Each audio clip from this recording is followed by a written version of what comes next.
Si hao majamaa walikuwa na nafasi yao? Si miaka mitano tulikuwa na serikali ya handshake?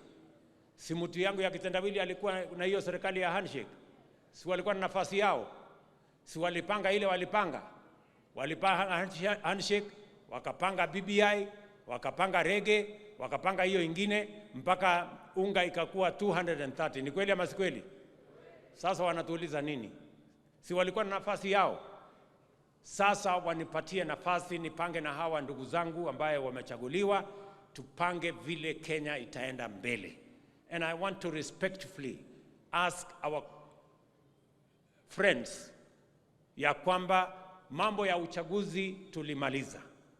Nyinyi kama wananchi hapa Kisii, si tulipiga kura jameni tarehe 9 mwezi wa 8 mwaka uliopita? Ama hamukupiga kura pande hii?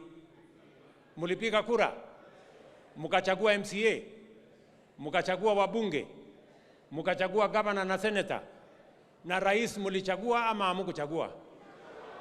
Mulichagua rais? Mulipiga kura ya rais? Munajua matokeo ilikuwa nani alishinda? Muko na hiyo habari? Ni ule mtu ya kitendawili alishinda ama huyu Hasland alishinda? Nani alishinda?